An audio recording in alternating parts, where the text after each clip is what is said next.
Our primary training is to save lives, and it is my specialty in palliative care. We deal with dying patients on a daily basis, and I would tell you frankly that most doctors do not like to join this specialty. Okay, now I'll start off by giving a short story about my great-grandmother, okay, just to lighten the atmosphere a bit. Now, my great-grandmother died at the age of 92 or 93 when I was still in primary school, I think, probably primary 1 or 2. So he lives in Yio Chu Kang Kampong area, And this is not her house. I just lifted off the net, and this is probably her house looked like in my memory. Okay, those who are old enough will remember these places whereby our older generation used to live. So my great-grandmother was very blessed with rather good health. Of course, eyesight at that age wasn't too good, hearing wasn't too good, memory wasn't too good, but she could still, walk around, maybe needed a bit of help with her activities of daily living, like going to the toilet, bathing and all that. But otherwise, she's pretty happy. She's a great-grandmother of many, many children after all, And there came a day many years ago whereby the government wanted to relocate the kampong to HDB. Now, of course, for someone that have lived there almost the entire of her life, 90-odd years, she resisted and she was reluctant. So the night before, she went to sleep, and what do you know? Her wish was granted the next day. She didn't have to go to HDB the next day. Why? Because she fell asleep and never woke up. And that's considered a joyous thing in Chinese culture, to die at the age of 90-odd, in her sleep. And that's when I remember in one of those rare occasions in a Chinese funeral, you are not allowed to cry. You are supposed to be happy. You wear slightly more colorful clothes because it's supposed to be a happy event, And to me it is, as I retrospectively recollect the event, because many of us, when we think about how we want to pass away from this world, a lot of us would say that it's best that we pass away in our sleep without knowing what's happening. Now, not everyone will agree, so we'll just have a show of hands. Who would want to pass away in your sleep silently? Silently. Really, the majority seems to think so. Okay, I would tell you that not everyone wants that. Why? Right, because some of us, would want to say that I would want to keep my mind alert to practice. The rare ones, the rare ones, right? And others would say, no, I want to be there with my family members around me. I want to make sure that all the loose ends are tied up. I don't want to suddenly just slip away without giving my final instructions to my family members where my money should go, which bungalow or apartment should go to where. Some of us may also have that thought, and not all of us would want to pass away in our sleep, but the vast majority do. Okay, but I would tell you that when a lot of older people that I treat, because about 30% of the time I actually take care of elderly above 85 years old in Tan Tock Seng, in the geriatrics department. Now, some of the children would not want their parents to pass away in their sleep. They would tell me, no, it's not her time yet. If she passes away, I want you to jump on her, do CPR, press on her ribs, make sure the heart comes back. Now, that's one way whereby you definitely will not get your wish answered to die in your sleep. And sometimes I ask myself, when an older person's wish to pass away in their sleep is considered a blessing in most Asian cultures, by actually requesting the doctor to do that, are we really advocating for the best interests, of our family members and loved ones? Okay. Now, in truth, how many of us really pass away in our sleep? Now, this is the statistics from the National Registry. Now, it's rather unfortunate that I need to inform you all that out of every third person that we have in a row, one of us will die of cancer. Okay, another 1 in 5 will die of pneumonia. Another 1 in 6 will die of a heart attack. Okay. Others will die of stroke and other illnesses. Okay. Now, this does not mean that by having these illnesses, you will not die in your sleep. Okay, it just means that your direct cause of death is due to one of these illnesses here. Okay. Now, very few would die like my great-grandmother without much ailments and in her sleep. Okay, how few? I don't have that statistics here, but it's about less than 3%, if I recall, of what we call sudden unexpected deaths. And that would include road traffic accidents, walking along the HDB flower pot, fall on your head, or a driver U-turn suddenly into your lane. So that's less than 3% of the population would die suddenly. Okay.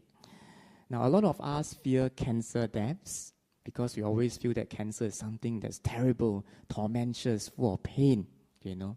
But I would tell you that a lot of our cancer patients, on retrospect, says that cancer is not a bad way to die. Because when you have terminal cancer, if you do suffer, you have about maybe 3 months, 6 months. Others who are able to tolerate treatment, including chemotherapy and radiotherapy, may prolong their life to 1 to 2 years. Okay, and their quality of life tends to be pretty good until the last few months, which means that compared to an older person with severe dementia or a person who has stroke and lies on the bed for years, your period of suffering may not be that long, and you are given about just enough time to get yourself prepared. Okay, so not everyone need to fear cancer, especially when it is a common occurrence on daily basis to everyone. Okay. Now, how do we die? Okay.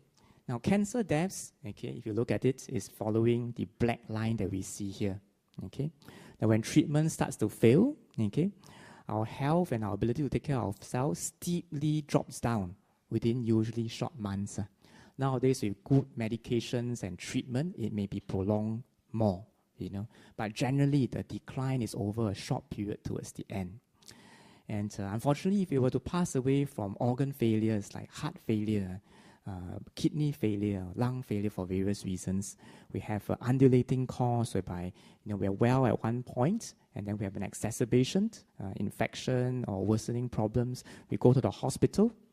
We got worse. The hospital doctors give us some medicine, we recover for a while, but never back to the same state, and then we drop again. And then the next exacerbation, we drop further, recover, not back to the same state, and then we drop further. And it becomes a gradual, progressive decline. Okay?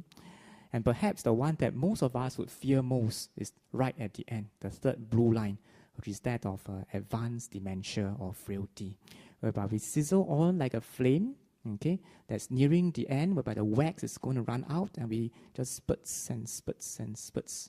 We are there, but not really there, conscious and not really conscious, but life goes on until one day the flame just dissipates. Okay.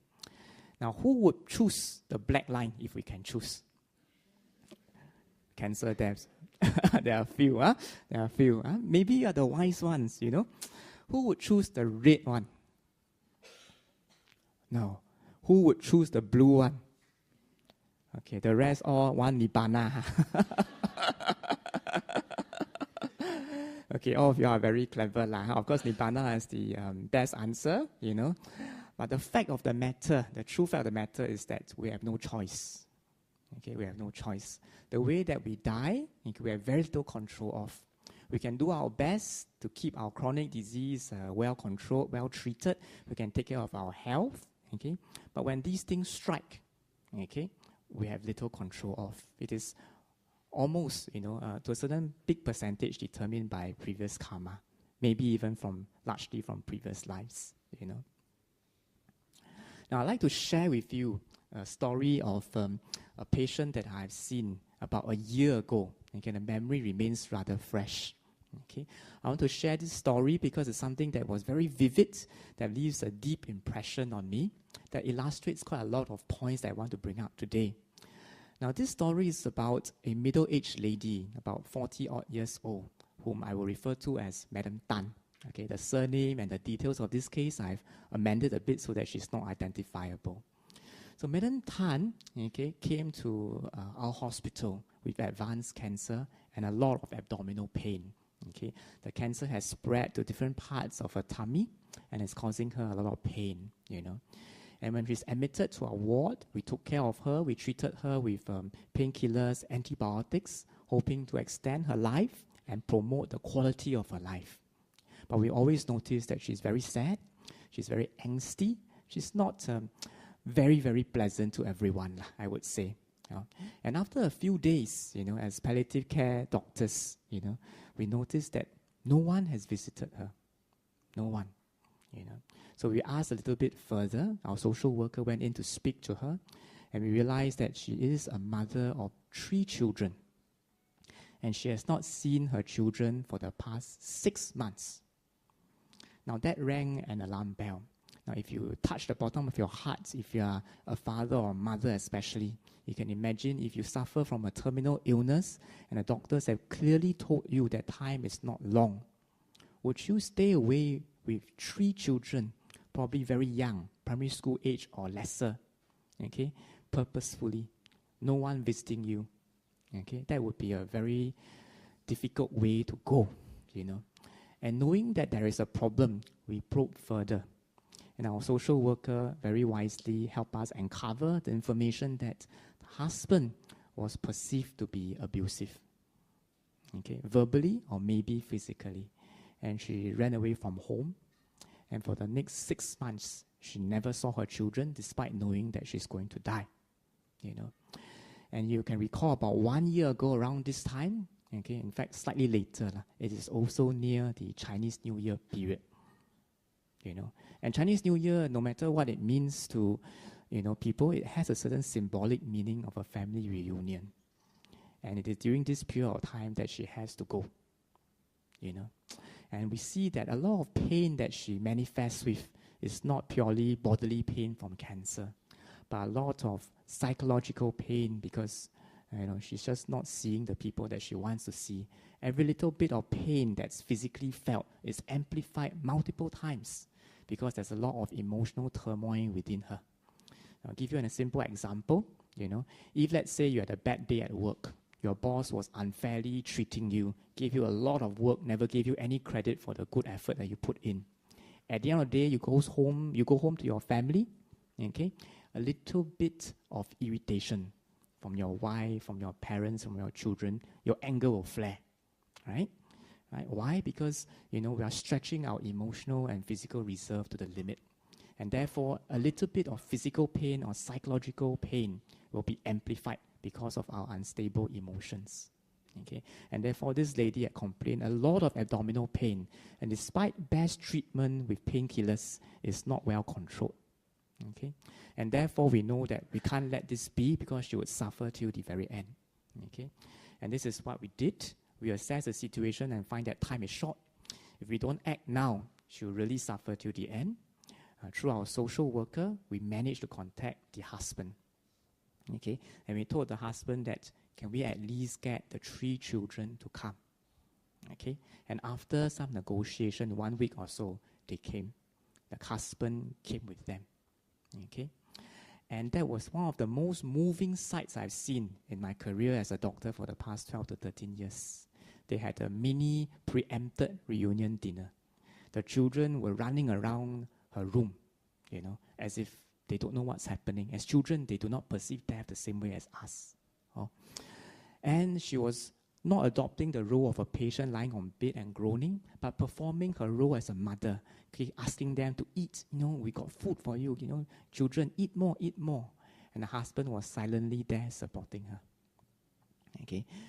And that's when you see a drastic change in her that we have not witnessed for the past 2 weeks or 3 weeks that we have taken care of her, whereby she has switched from the role of a grieving patient, grieving for her own end of life, to a mother, to a wife, and to a proper person, And after that, they continued to visit, and we managed to revert the legal proceedings of a divorce that they were hoping to file, And she managed to pass away rather peacefully under our department's care, Now, why do I bring up this case to share? Because really at death, death is not about just one person dying. Death is about, at the end of life, whereby we have to say goodbye to our loved ones, to all our attachments, to everything that we accrue, be it good or bad, positive or negative in this life. And when we go away from this world in the past few weeks or months, it is not just a silent passing, but a dynamic one that a lot of us and a lot of our loved ones will be involved.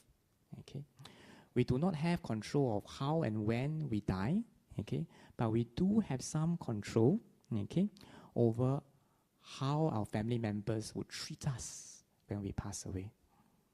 And therefore, I wanted to remind everyone that, life being uncertain, we should focus our attention on our loved ones to build good and wholesome relationships so that at the time whereby we need to go, our loved ones would be there to support us. Okay. Now, this case also brings home a very strong message that this is a 40-odd years old lady. She's not 80, she's not 90. Okay. Now, the average life expectancy of a Singaporean man is about 79, close to 80. That of a lady is about 85, going towards 86. So on average, it's about 82. Okay? But it doesn't guarantee that every one of us sitting here will live to 82. It just means that on average, we do. We see a lot of younger patients, 30, 40s, and occasionally 18, 16, maybe even 9 to 10. Okay? And this, I just want to bring home the point that do not assume that it will not happen to us. Okay? Now, what do we do for this lady? Okay, as you can see, as we near the end of life, okay, there's multiple processes going on. There's a physical pain, there's that psychological distress of not having seen her loved ones for 6 months. There's that social crisis of an impending divorce. There's that constant fear that children may not be taken care of by the husband, who was told to us to be at least verbally abusive. You do not know whether the children will have finances for education and other sustenance. Okay, and this lady too has an unanswered spiritual domain. I didn't share this, but at night she dare not sleep. She tells us that when she closes her eyes, sometimes she fears that she may not wake up the next moment. And therefore her sleep is interrupted by a lot of fearful events. And therefore we asked her what religion she adopts, and she said she's a nominal Buddhist. She doesn't know really a lot of Dharma, but she prays to Avalokiteshvara, the goddess of mercy. And therefore, our team actually printed colored photos of the goddess of mercy, the Bodhisattva Avalokiteshvara, and we asked her to choose the image that's closest to her heart that brings the greatest peace. She chose one, we magnified it, and we put it on the wall in front of her bed, so that at night she sees the image, she has faith, her unwholesome mind settles down, and she sleeps. We gave her a smaller photo to keep so that she can bring it to her chest and hug to sleep. Why does we do that? Because everyone fears death. When death nears, there will always be fear, unless you are really strong in your faith, unless our practice is really powerful. And sometimes we just have to rely on these external means to develop our faith and peace when the time comes. And this is how our palliative team, consisting of doctors, nurses, social workers, and psychologists, come in to support a single person's death, so that at the end, everything seems to settle down well and good. Now, I will let you know that not everyone will be referred to us. Not everyone needs to come to us, okay? But all of us need to prepare for our own death. Okay, because there's no guarantee that everyone will slip away silently in the night, just like my great-grandmother did.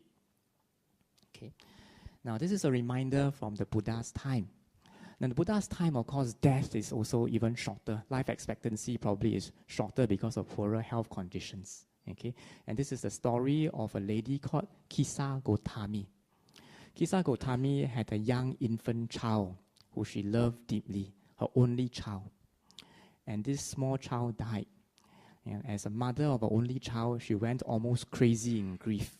And she ran around every household, nearby, asking for people to save her baby who has already died, And frantic, she went to the Lord Buddha, and she requested the same of him, that he save, her child that's already died, as you can see in the picture.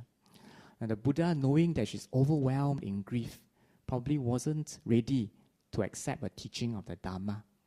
So she told this poor lady, Kisa Gotami, that if you can find any household in this city whereby death has not reached the family, and take 7 seeds of sesame seed from this family. I will save your child. Now you would think, why would the Buddha do that? It's almost voodoo magic that the Buddha would not perform, you know. But you would see the great wisdom in our Lord Buddha. So this lady, out of great love for her child, went to every household, or almost every household, until her mind settles down. And she realized in her frantic search along the way, you know, that in fact there is no household whereby death has not knocked on its doors. And as the energy, both emotionally and physically expanded, you know, the wisdom arises that death is a part of life. There's no way that we can escape. It comes to everyone. And she then came to the Buddha, okay, and told the Buddha that, yes, I cannot find a single family whereby death has not occurred. And it is then that the Buddha taught her the Dharma, and she became ordained as a bhikkhuni. And if I recall correctly, she also attained the path of either stream entry or one of the fruits of sainthood at some point. You know, but this story actually illustrated so strongly the wisdom of the Buddha. Okay, in a state of deep grief, this lady cannot accept any Dharma. Okay, but the Buddha taught in a skillful manner the truth about life, which is death is inevitable, be it young, middle-aged, or old. Now, this is what the Buddha taught in his first sermon, called the Dhammacakkappavattana Sutta, or setting the wheel of Dharma in motion. And this is one of the verses. Now this monk is the noble truth of suffering. Birth is suffering, aging is suffering, death is suffering. Sorrow, lamentation, pain, distress, and despair are suffering. Association with the unbeloved is suffering. Separation from the loved is suffering. Not getting what is wanted is suffering. In short, the 5 clinging aggregates are suffering. Now, if we relate to the story that I've mentioned earlier on about Madam Tan, okay, about Kisa Gotami, you can well relate to these points that the Buddha has taught. Birth will be rigged with suffering. With birth, there will be aging. With aging, there will be disease. With disease, there will be death. With that, okay, there's definitely going to be separation from your loved ones. Along the way, you'll meet with people that you hate and dislike. Okay, you'll lose what you always wanted. Okay, and you'll part with your loved ones. So this is a fact of life that the Buddha has taught 2,600 odd years ago. Okay, how far more do we need the message to strike home? Okay, the Buddha further taught that the 5 clinging aggregates are suffering. What are these 5 clinging aggregates? It's that of form, feeling, perception, mental formations, and consciousness. It's basically 5 components of what we would relate to as our identity, as ourself, as me, I, my, or myself. Our physical form, our feelings, be it pleasant, unpleasant, or neither pleasant or unpleasant. Perception of what is desirable or undesirable. Thoughts and consciousness. And this is how we piece together an identity of a person, of me, I, my, and myself. And when these 5 aggregates is threatened, or rather, the perception that these 5 aggregates forms one entity called I is threatened, there will be suffering. What do I mean by that? Okay. Relating to this story of Madam Tan. Now, all of us are having a healthy body, and that's why we are all here today. If we are not well, we are probably resting at home, right? Now, often we take for granted this healthy body free from most pains and ailments. Now, when cancer strikes Madam Tan and abdominal pain is severe, okay, the physical form is threatened.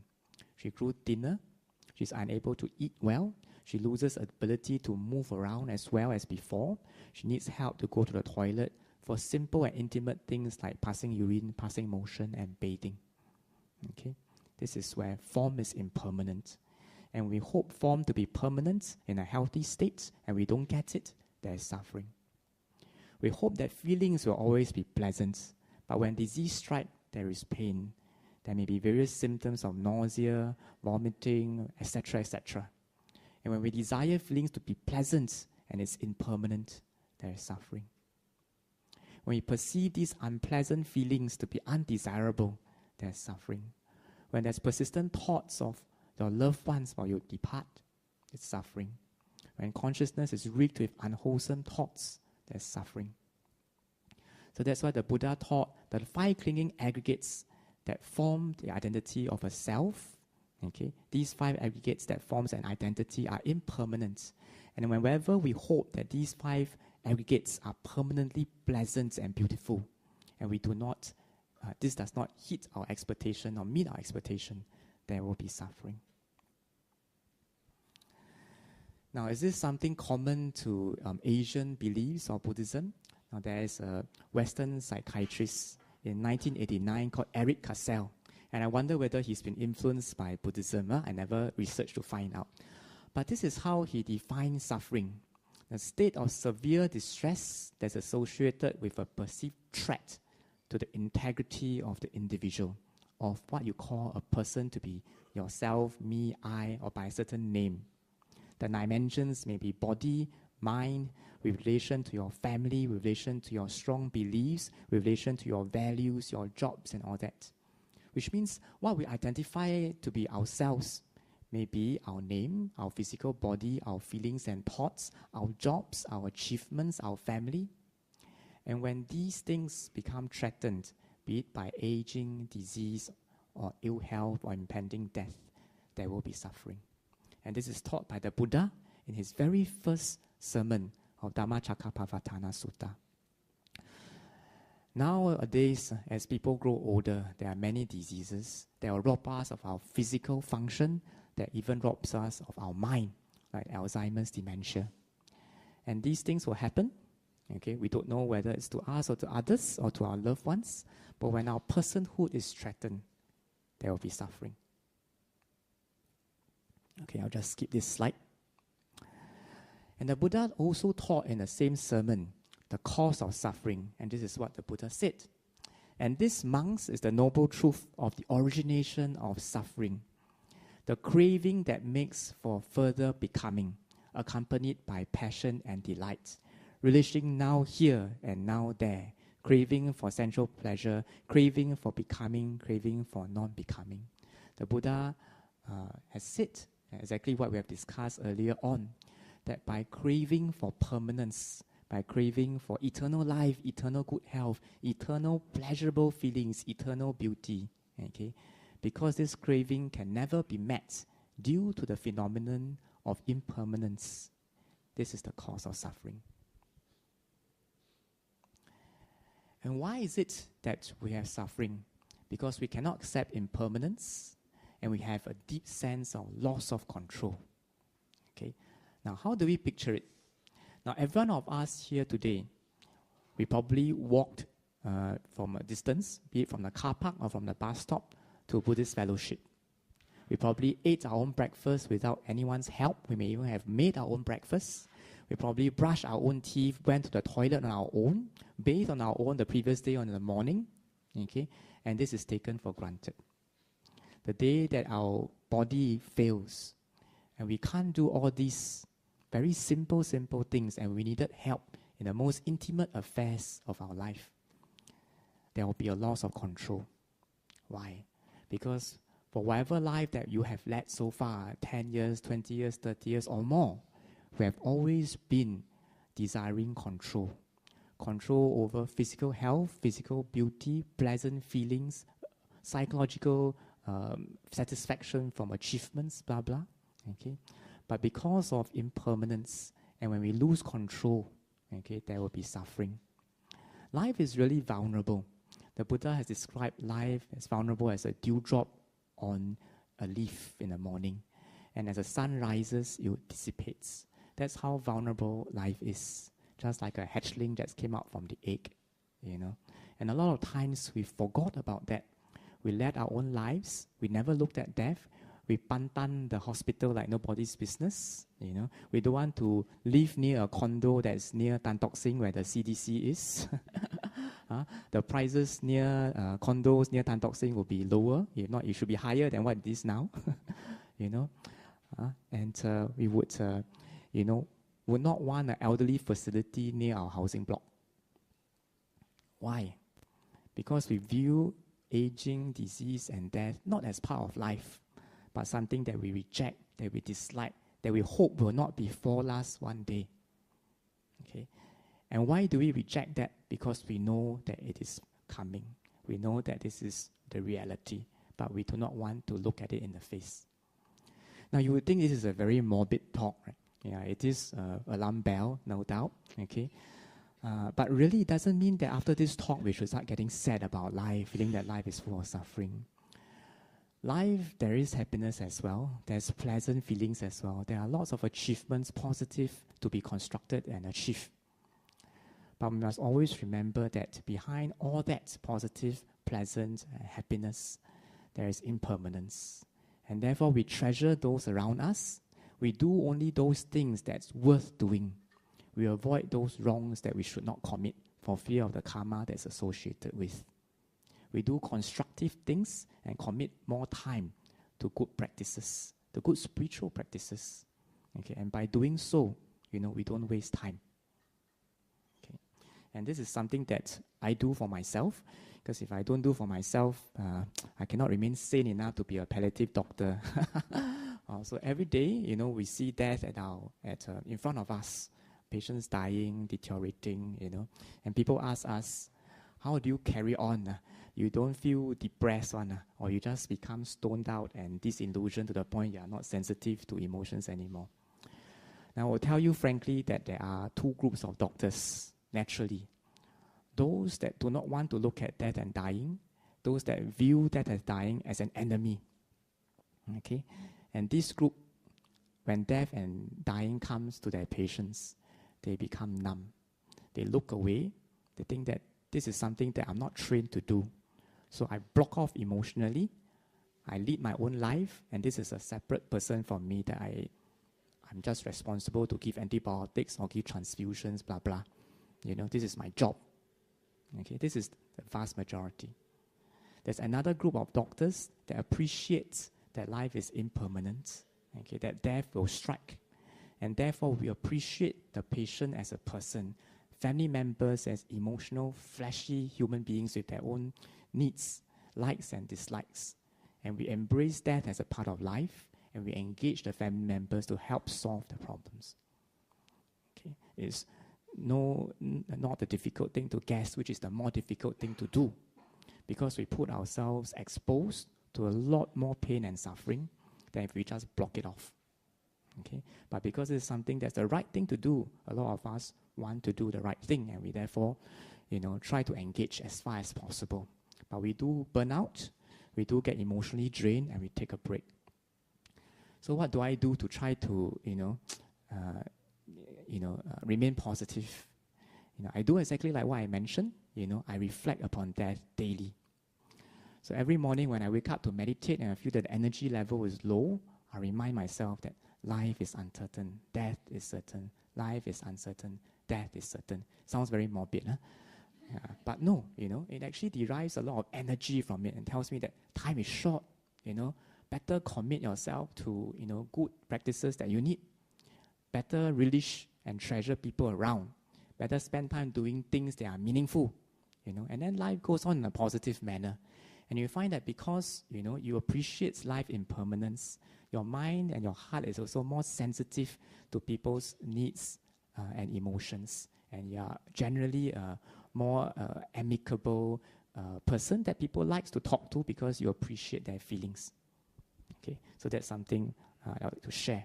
Okay, everyone will lose control one day. This is inevitable, but we must learn to appreciate this loss of control as a part of nature. A lot of people, especially us city folks, bred up in a Western education system, whereby everything is logical and rational, we think that by doing this, illness will not come to us. By doing this, death will not come. By following instructions of doctors, go through chemotherapy, blah, blah, blah, death will never come. Others believe in miracles. So many of our patients have told us we believe in miracles. Okay, we pray, everyone pray, and the disease will go away without medicine. Once in a while, not everyone. There will be these minorities that tells us this, In my heart, I also pray that they recover. I hope they do, But I know that this is impermanence. And when the time comes for them to go, I can only tell myself that I did my part, Okay? And this is what I can do. What I cannot do, I must remain equanimous and accept. Now, another case sharing, okay, just to remind ourselves the importance of leading a good life. Now, I think most people will be familiar with this person, this character in Lord of the Rings called Gollum, right? This is a hobbit, right, that has gotten the ring that everyone wants, that signifies power, ultimate power, and wishes all answered, right? And he lost the ring and he became this terrible, miserable being. Okay, so this is a story about Mr. Go. The name I fabricated, of course. Now, he died 2 years ago, so my memory lapses. It may not be full reality, okay? Now, Mr. Go is a middle-aged man. Same. Why all middle-aged? Because middle-aged ones leave a very deep impression. Because it's, usually you think that it's not time for them to go yet. Has he led a good life? I can't fully say so. Of course, it's subjective, okay? He had played with drugs before in his younger days, if I recall correctly. And he is someone that uses alcohol, strong alcohol, very often. Okay, he's probably not a person with many good and strong friendship, because at his deathbed, very few visited. Okay, he's an angry man. Nurses and doctors try to engage him, try to help him. He may not have been the most pleasant. Not pleasant. Why? Because he's angry. He's angry that at this age of 40 or 50, it's not time yet and he has to go, and is rigged with a lot of suffering. A lot of physical pain, if I recall correctly, is due to tumor going to the backbone, causing a lot of pain on movements. So we gave medications like all our other patients, morphine at adjusted doses, and other painkillers and other things to keep him comfortable. And after a while, we realized that, hey, somehow our medicines are not working. Despite strong doses of morphine and equivalent, it's not working. And after a while, we discovered why. Why? Because previously he drank alcohol. His liver is very much adjusted to high doses of alcohol, and therefore the enzymes in the liver are very active. All the medicine that we give to calm him down from confusion, agitation, and pain, 90% is flushed out of the body because the liver is too adjusted to alcohol. Yeah. He meddled with drugs before. And once you have meddled with drugs in the younger days, in the older time when you're years later, whereby you need it, somehow the body developed a very weird memory such that you need higher doses for it to work. Okay, this is if you dabble it at high doses in its pure form to get psychological high, psychological addiction, you know. And therefore, when he suffered towards the end, we used very high doses to control his pain as far as possible. And I would say the physical pain is pretty well controlled using various means that we have. Okay? But he remains fearful towards the end of life because he's alone, unsupported by loved ones. And when he passed away, it is an image that I find it difficult to shirk away. Okay? I didn't put in an animation. I wanted to show an image of Gollum looking fearful, looking really scared. And that was the image that I saw in his face. And looking at him, the memory, the first character that came to my mind was Gollum. A person that has led a miserable life. And towards the end, even died with a very fearful, shrunken look. Now, I brought up this story really to remind us that while we are here alive and kicking, there's lots of things that we can do to make sure that when death comes to us, you know, we are well loved, we're well supported, we are strong in our faith, we have our spiritual practice to rely on. We have a wealth of good karma that we have accumulated that we can reflect that this life is well lived, is worthy, and that we not fear where we will go next. Okay? Now, are there patients like that? There are. I'll just share a recent example of an elderly person, 79 years old if I recall. Okay? I saw him in the ward, in the clinic, and now he's readmitted again in his final days. He's very well loved as a grandfather. Okay? When I saw him at A&E some time ago, okay, and A&E, he was very sick. The doctors thought that he's going to go. Okay, he was in a resuscitation area whereby the most sick patients are triaged to receive the greatest attention. And he was there. Family members are outside. Why? Because resuscitation area is a place whereby you need to keep clean. You cannot have family members going in and out, disturbing doctors and nurses trying to tend to the most sick of patients in an emergency. Okay? And I went in to see him. I really thought he's going to go. He was really thin, dehydrated, gasping, but still alert. I thought he was really going to go. I thought that I don't know whether he would reach the ward in time for the family members to see him one last time. So just in case, we sort of beg the A&E staff and say, hey, I bring in family members 2 by 2, short time, can? And we beg the ward to speed up to get a bed for him upstairs. And the nurses did out of goodwill. But as these family members come, you can observe, like a Korean drama, but this time very real.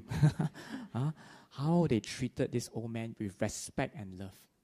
They go in, they hug him, they say nice things to him. They say, don't worry, don't be scared, I will be with you, I'll see you in the ward. Okay? And what is most, touching is that the domestic helper came in. The foreign worker, a Filipino maid came in, okay, with the younger granddaughter, and they went in, okay, and the helper, the domestic helper, hugged him and cried and said, "Akong, you must try and fight on, don't give up, we love you so much." And she cried, And what did this uncle say? Uncle, knowing that his time is up, he did not cry. He said in Chinese, 你们很乖. You are very obedient to the helper as well. He appreciated everyone that took good care of him. Okay, and he said that you are obedient foreign worker, and saying that actually I know it, I appreciate it, I love you for it. Okay, thankfully he survived, but he's still dying in the ward, But you can see, how many family members come by, how many people rotate to stay overnight to keep vigil, So a person who has done all the right things, versus a person that has done all the wrong things, is easily seen at the last few days of your life. Was bearing unforeseen circumstances. Like for example, your family members pass away before you and other things like that. It tells us, just straight away we know whether a person has done all the right things in life. And I would tell you, amongst the ethnic groups in Singapore, who will be the most well supported socially? Which ethnic group you think? Malays.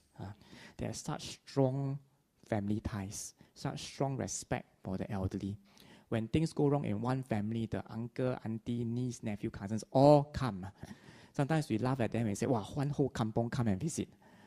But it is this kampong that you really rely on when things go wrong, that a lot of other ethnic groups do not enjoy.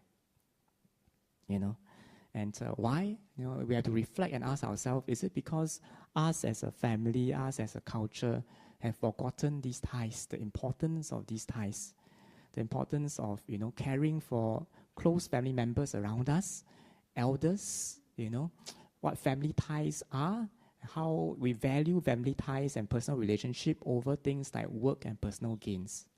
This is something that I think we should start reflecting on. Now, going back to Mr. Gollum. Now, I have a lot of sympathy and empathy for this man. We really tried our very best, to keep him comfortable and peaceful. And I would say that we did all that we can and we achieved it. But there's a certain psychological and spiritual domain that we had not managed to touch effectively. Why? Because when you have not prepared yourself for this time of passing, there will be fear. You'll be fearing when it's time.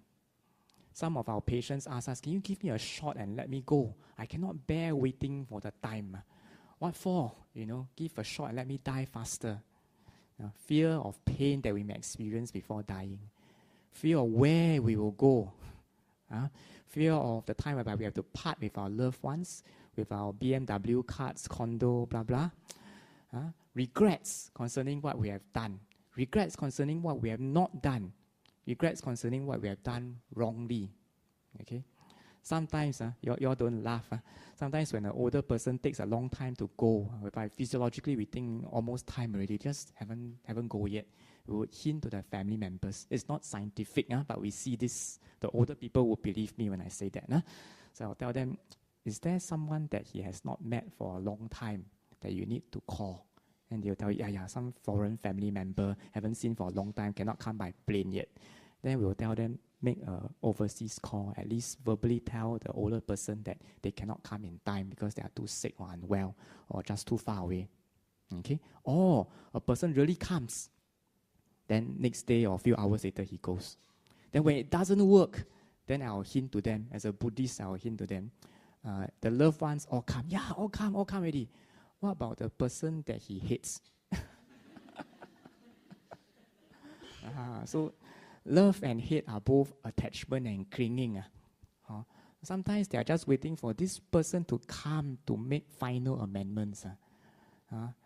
That some other people, they'll remember, they remember, this person owe me don't know how much money. Or the other way around. These are the very honest folks which I've met before, once or twice. I still owe this person this money, I haven't paid back yet. And you remember that, you cling on. Until you make amendments, then you're okay, all that I need to done, I've done. Both pain already. It's time for me to go, I need to go. Then they'll be okay and you'll be peaceful. But the more we have clinging, the more we have fear, the more we try to struggle because we cannot part with life, the more things will happen towards the end. Those that are prepared and peaceful die without much help from doctors. They literally, like what I've described my grandmother, despite having cancers or other illness, slip away very peacefully and then don't wake up. Maybe needing a little bit of medicine from us, but not at high doses, and everything will be fine. Family members will be at their bedside holding their hands. They may be chanting, singing hymns, chanting the mantra, chanting the Islamic verses from the Quran, hymns from Christianity, tradition, blah, blah. But things will be okay, and the rest of the family will be taken care of. It's those who have not done what they should have done, missed out the opportunity to make amendments, that when they go, it's clearly evident how much fear they face. Now, these are one part. There are, of course, physical problems that may cause other things. So not everyone that dies in confusion or fear is due to past karma or this life's deeds. It may be due to other things like brain cancer, brain tumor, infections and all that also. But in general, we do find that people who have been a good person all their life, who have made preparation for their death, when the time comes, the transition is just so much smoother than if we have got psychological things hanging on and we struggle on. And this is the part whereby I have to bring, to your attention, karma. Okay, karma is real. Okay, it's real. And based on our karma, we go to our next destination. Okay, now weighty karmas, death proximate karma, habitual karma, and reserved karma. So these are the sequences in which the karma will manifest and not manifest. The sequence in which the karma will influence our next birth. So if you have done weighty karma, for example, if you have killed your father, killed your mother, wounded a Buddha, which is not possible, killed an Arhat, which is very difficult now, or cause schism in the Sangha, also very difficult now. It's unlikely that you have all these very weighty, unwholesome karma, because if you do, then your next time, definitely you'll be reborn in the hell realms. One example would be that of King Ajatasattu. King Ajatasattu was misled by Devadatta, a monk in a Buddha Sangha who has went the wrong way, very deviant way. And he killed his father, King Bimbisara, who was a stream enterer, Sotapanna. Okay? And later on, although he seek repentance from the Buddha, and the Buddha acknowledged his repentance, and he became the foremost in faith amongst lay disciples. Okay? But because of that deed whereby he killed his father, no choice, no other mitigating way, he has to be reborn in the hell realms. But the Buddha also predicted that because of all the wholesome karma of him supporting the Sangha, subsequently, after he made repentance, he will be, at one stage, he will be enlightened as a Pachika Buddha, many, many lifetimes away, So this is the influence of karma, weighty karma. The wholesome weighty karmas will be things like the karma born of jhanas and higher mental states. So I think the majority of us would not be influenced by both wholesome and unwholesome weighty karmas. Now, the next that will influence us is death proximate karma, which means actions, okay, that is influenced near the point of death. Okay, so that is why for us palliative care physicians, we try our best to keep our patients low in physical discomfort. Because when physical discomfort is bad, it influences the mental state. When pain comes, very few of us can remain equanimous. So therefore, we use medications to keep them comfortable as far as possible. Okay, remind them of good deeds they have done. Ask family members to reassure them. Okay, remind that spiritual practices, whatever it is, so that hopefully, if death proximate karma ripens, they will go to a good state. Because the last thought moment determines where you go next. If there isn't any strong death proximate karma, then it's the habitual karma, which means the habits that you form, the habitual actions that you do in your entire life. Habitual karma may surface, so if you're a person that often give alms, donate generously to the Sangha, pay respect to the Triple Gems, then perhaps if no death proximate karma ripens, then upon your death, an image may appear of the alms bowl of you, or of you giving dana, things like that, that's wholesome. And that last thought moment will carry you forth to a good destination. And if these first three does not ripen, then you'll be reserved karma from this life or maybe the last. I'm not sure. Okay. Now, it is said that when we near the point of death, okay, especially the last thought moment, there will be three signs. Okay, either the act itself, the karma act itself, for example, okay, giving an example of giving dana, you may see an image of yourself giving dana. That may be the last image, last thought. Okay, or it may be a sign of that act. For example, if you give alms, you may see an alms bowl or the food that you offered. Okay, that will be the sign of the act, or a sign of the place whereby you are going. Okay, so of course, because it's the last thought moment, it's not possible for mundane folks to determine, But in order for your last thought moment to present itself in a wholesome manner, then we really have to make sure that this life is lived in a well-conducted manner. Okay, keep to our precepts, and upon our deathbed, okay, we can reflect about the good that we have done.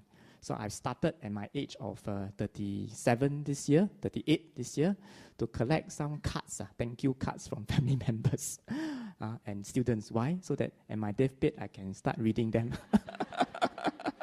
Because if I forgot, then at least these memories will tell me, hey, I've been a good person. So these are our, little things that will help.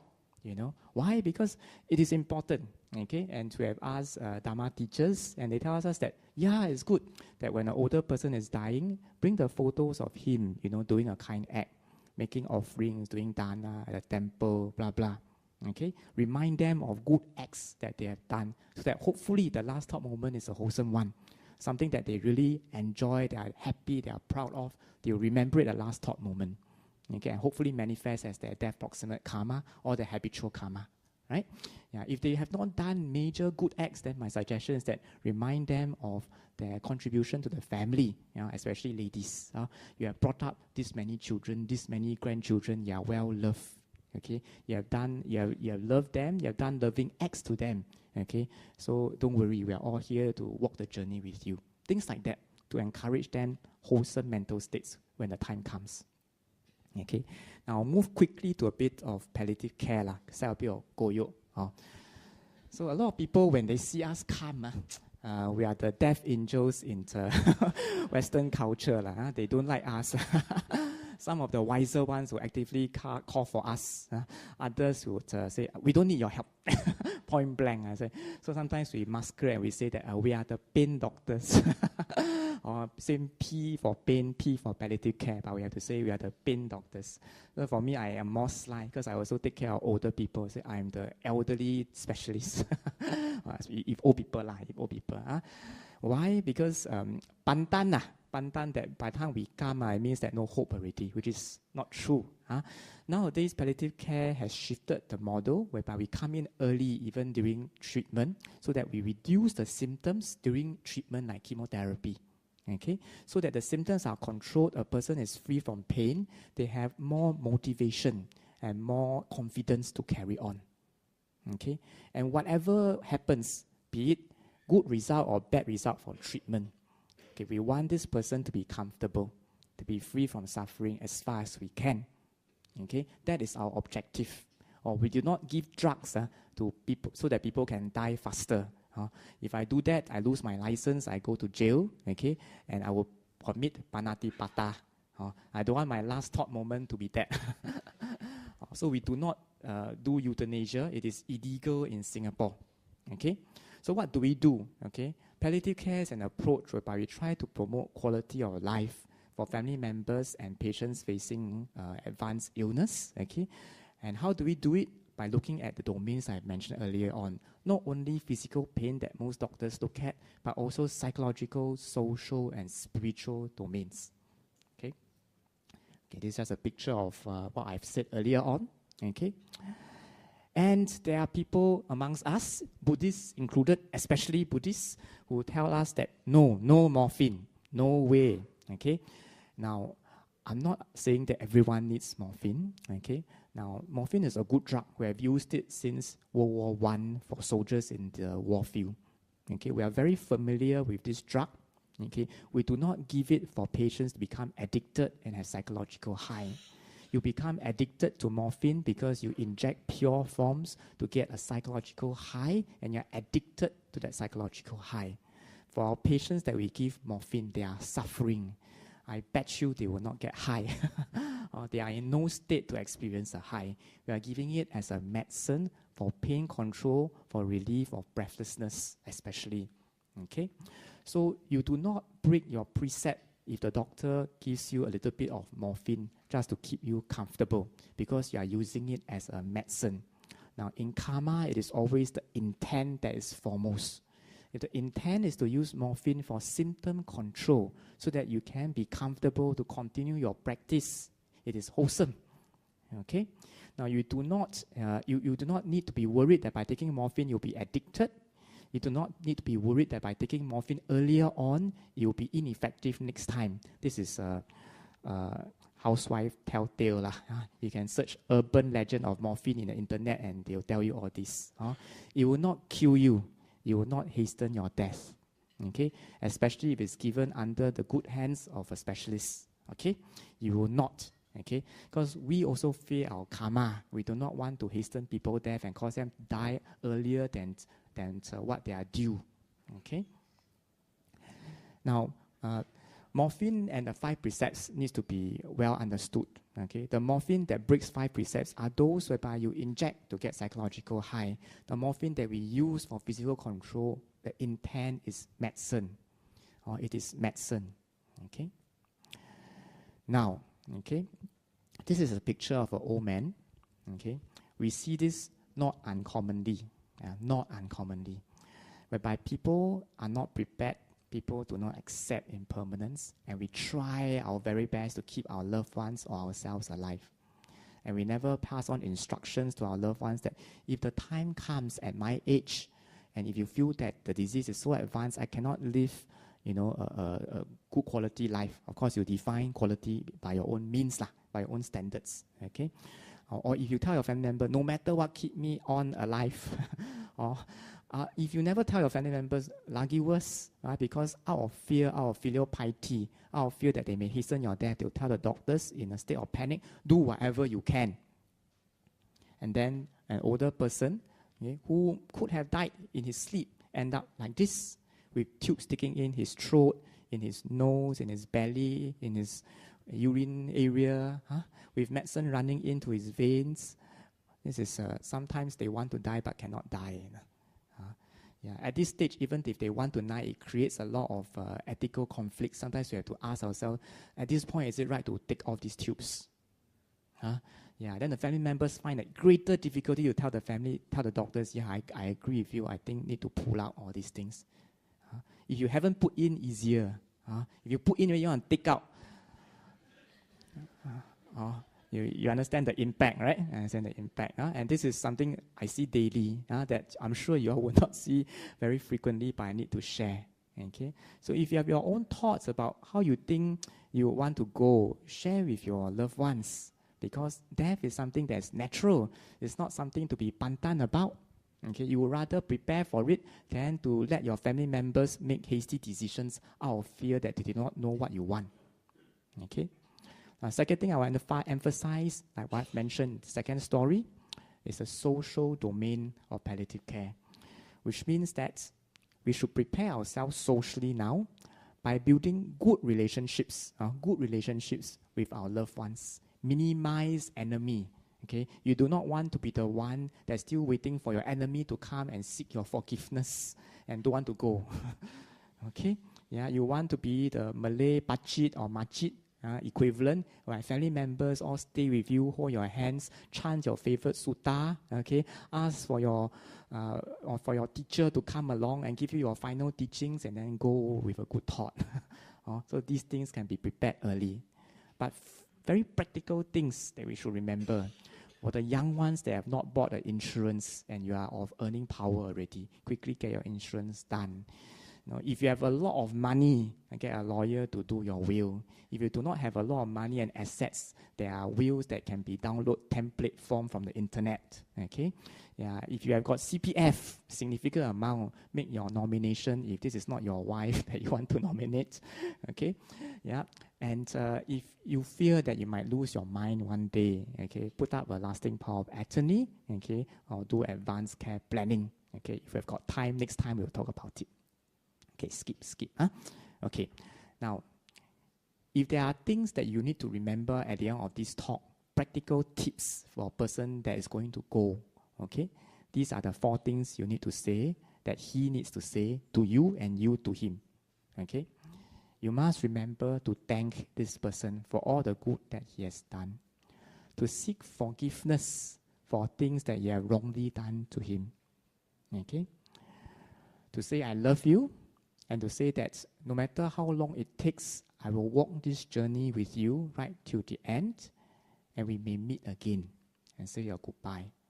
Okay, one thing that I didn't include here is that encourage the other person, if it's appropriate, to say sorry too for any wrong that he has done to someone else.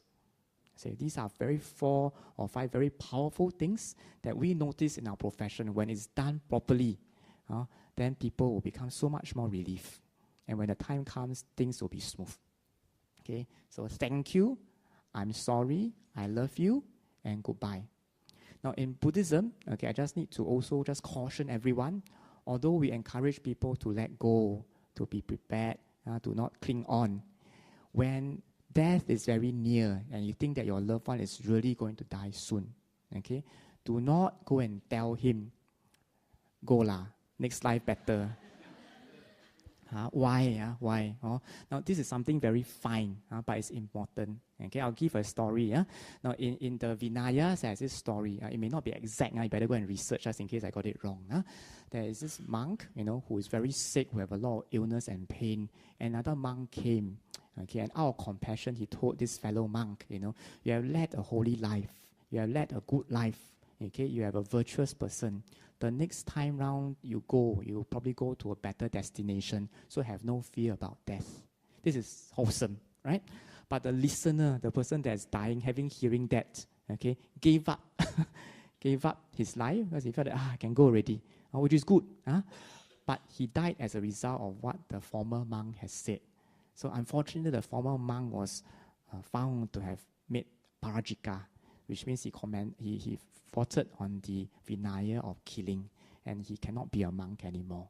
So these are very fine details of the Vinaya that unless you go and read up, you won't know.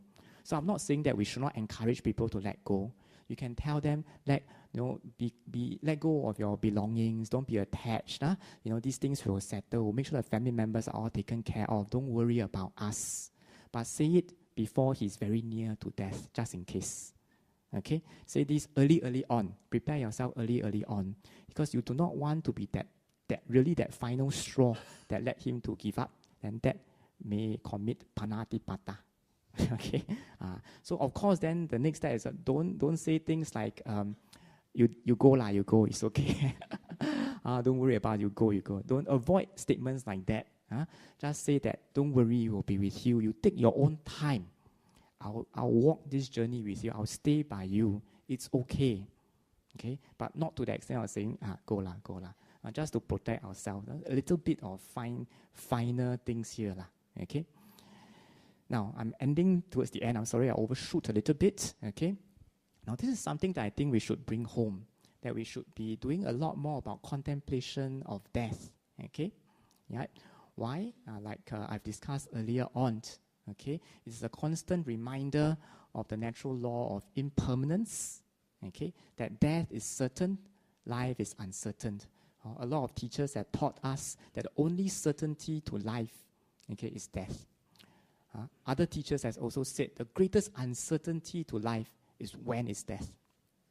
Okay, so monks is taught one of these protective meditation, especially the samaneras, young monks, mindfulness of death, contemplation of death. Okay, and this is how they do it. I might live only for a day. I might live only for the interval that it takes to eat a meal, blah, blah. So these are how they do it. Okay, it's actually in the sutta. Okay, it may not be the instructions of meditation per se, because the instructions of their contemplation I'm not aware. Okay, but this is how some of the monks in the Buddha's time have described. Okay, what is their experience with contemplation of death? This is how they remind themselves to be mindful of the preciousness of each moment to practice in the Buddha's time. Okay, is it morbid? It depends on how you see it. Okay, if you accept that impermanence is natural, that death is normal, then you value this meditation, this contemplation as a constant motivating force for you to do the right thing that's worthwhile. Okay, I'll skip this for the sake of time. Now, the second thing that I think us as Buddhists often neglect is the importance of faith. Okay, now a lot of us would feel that rather than many faith-based religion that looks at a creator God, that depends the whole faith, the whole belief system on faith alone. Okay, we may have pride that in Buddhism there are a lot of doctrines that can be achieved through practice. We are rational people. We are not faith-based. But I would say that faith is very important in our practice, and in fact, a foundation of our practice. Because without faith, okay, you will not seek the right path. You will not have the motivation to practice the right path. Faith needs to be rightfully placed in the Buddha, Dhamma, Sangha, right views about the karma. Okay, there's also faith about the positive things that you have done in your life, not to underestimate the good that you have done. Okay, and the faith that you will go to a good place because this life you have been quite a good person after all. Okay, so faith is important. It is something not rational, but fear too at the end of life may not be rational. If you use rational methods to combat irrational fear that is intuitive, okay, it may not work. Okay, so cultivate faith in the Buddha, the Dhamma, the Sangha, and the law of karma. So that when the time comes for us to go, the faith will support us and put fear at bay. Okay. Now, the other bring-home message for my sharing today is to accept death, disease, and dying as an eventuality. Okay, it is a natural phenomenon. Okay, there's nothing to be pantan about. Okay, yeah, everyone will go through this cycle. Not everyone will grow old. Some people die in a mother's womb. Okay, and the last part that I need to just caution everyone, there's a lot of talks about euthanasia, about physician-assisted suicide. Now, this is clearly not acceptable in Buddhist practice because this means a termination of life. It means a panatipata. Okay, now if you look at it, when we commit murder in legal eyes, there needs to be a murderer. There needs to be an intent to kill born out of a motivation, either wealth or greed or jealousy, blah, blah. There needs to be an action to terminate life and the person dies. And by this, legally, you completed all the criteria for the judge to say that you have committed murder.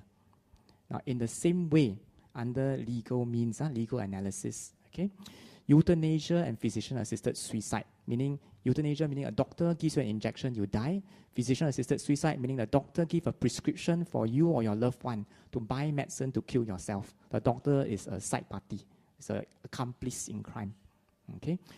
these actually fulfill the criteria for murder in Singapore. There is a perpetrator, there's an intent to prematurely end life, there's an action that leads to death, and there is death.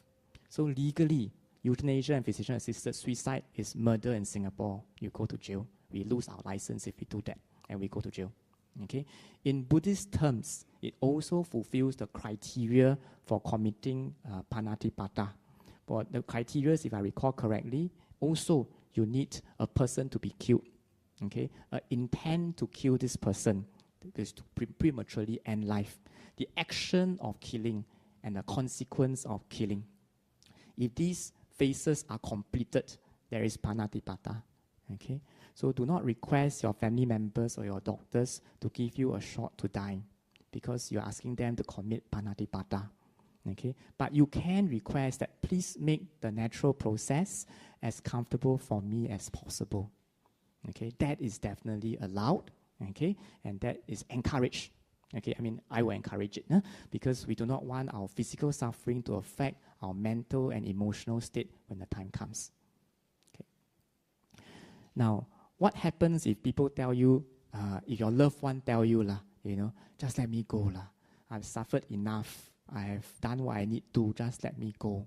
Unless he's an arahat, okay, he cannot end his own life like this. Okay, so what do? We usually tell the older person or our loved one, cannot jump queue lah. Not time yet.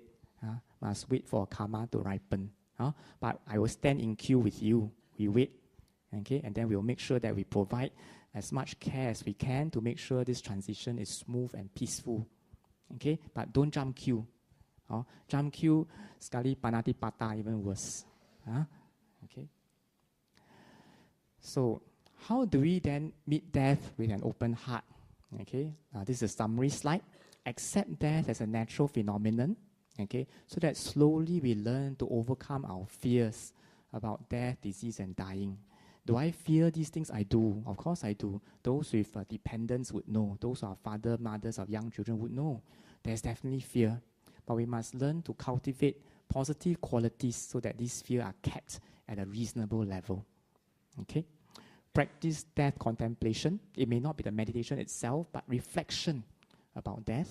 Okay? If you do death contemplation under a teacher, even better. Okay? And accumulate merits so that we have no regrets for this life and we can rejoice in the merits that we have done at the end of our life. Develop strong faith in the Buddha, Dharma, Sangha, and the law of karma. And finally, this is the words that teachers would tell us that we always forget, that I always take for granted, including myself, which is the need to practice, practice, and practice. So that we can end this birth, aging, disease, death cycle altogether one day. So the final question that we need to ask ourselves when the time comes, when death stares us in the face, is really, are we ready? That is really the ultimate question in this life. That is a very difficult question that no one can answer, that you may not be able to answer wholeheartedly also. Most of us are unable to say that confidently. But at least we should belong to that minority that can touch our heart and say, I've done what I have to do. I tried my very best. Whatever spiritual practice that I've attained, that I have not attained, I will continue and aspire to continue in my future life. Okay, I've done no major wrongs in my life. I can rejoice in the good that I've done. I'm pretty confident that where I go next, it will be nice. So that will be the final take-home message. So we have about 5 to 10 minutes of Q&A.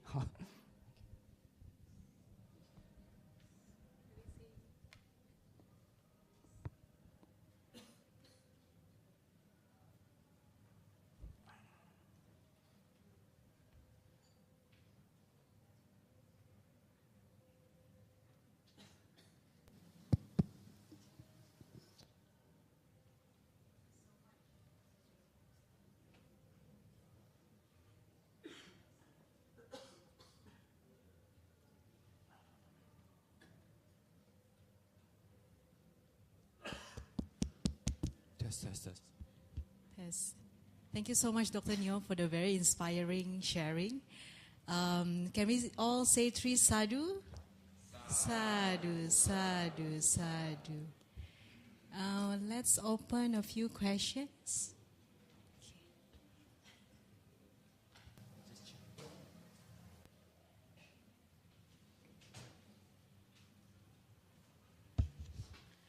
Thank you for sharing. Just want to check with you, so-called panatipada. If we refuse treatment when we have a terminal illness, is it also panatipada? No, it's a bit different here. We clarified that with some Dharma teachers before, when we refuse treatment, okay, it is not considered panatipata, especially, in a state whereby you feel treatment may lead to a quality of life that you feel you cannot accept. Meaning that you have a terminal illness. It's not as if you do not have a terminal illness and you just don't treat a reversible condition, but you already have an advanced condition. And let's say we decided to not seek treatment to prolong excessively, but we choose to die in a natural manner. Natural manner meaning I don't want to have all these aggressive interventions just to prolong my life, okay? But I choose to die naturally, okay? That is acceptable. Because also, okay, there's a fine line here whereby choosing not to accept treatment is an omission, okay? Whereas killing is an act of positive action. So in the analysis of karma and the Vinaya, there is also this divide of act and omission. By deciding not to receive a certain treatment which you do not want, is an omission. It is not an act. But the omission should be done through wise consideration. Nowadays, a lot of people will have the problem of getting dementia. So, if we end up in that state, then will it affect our near-death karma? Okay. Because we will not be mindful when we are to go. Yes. Let's put it this way. Even if we do not have dementia, we may not be mindful to maintain practice towards the end for various reasons. It may be that because the body is very sick, the mind is also confused. So we have a lot of patients by nearing death, when the body is shutting down, the mind is confused. They may see things that are not there. They may see things, they may hear things that are not there. They may think of the past if it is happening now. They may mistake people and family. So even without dementia, your mind may also be clouded towards the end due to physical illnesses. So what we can do only, okay, actively, is to make sure that our habits in this life is all inclined towards the right direction. The analogy that is given by a teacher is that it is like a tree that is going to break at its trunk. But if its whole life is inclined towards one direction, it needs to break. It will break only towards one direction. Very difficult for it to tombalik the other way. So this is the only thing that we can do. We cannot choose whether or not we have dementia. Okay, it's difficult to prevent dementia. Okay, we do not know whether we will have dementia one of these days. About 7 to 10% of the population above the age of 65 may suffer from some degree of dementia. Okay, we can only hope that even if we have dementia, and if there's no death proximate karma that ripens, our habitual karma will ripen, and that would be a positive one and a wholesome one to bring us to a wholesome state. That we can do. I got a question. Right now, a lot of people, they actually choose to, I wouldn't say hasten their death, because first of all, they would refuse treatment. And then second thing is that they even do not want to eat or just drink and then that's it, and then pass away quite easily. Does it considered suicide or assisted suicide? Because normally family members will not encourage this, but sometimes some of the patients will want to do this. Right. I think the vast majority of patients, especially patients with advanced illnesses, very advanced and very terminal, cancer especially, they will not want to eat, they will not want to drink. But a lot of times, a vast majority of the time, 99.99%, they do not eat or drink not because they choose to die earlier, but because the body has shut down. Okay, so when the body is very stressed by illnesses or you have got cancer, the chemical balance and the hormones in the body is affected, such that the hormone that usually affect our appetite and thirst is shut down.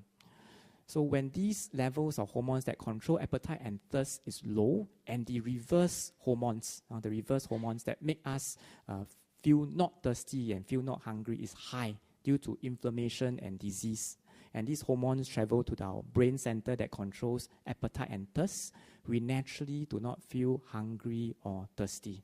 So a lot of people may assume that a lot of old people, you give them food, put into their mouth, they don't want to eat. And then we may think that it's because they want to go earlier and they are rejecting food and water.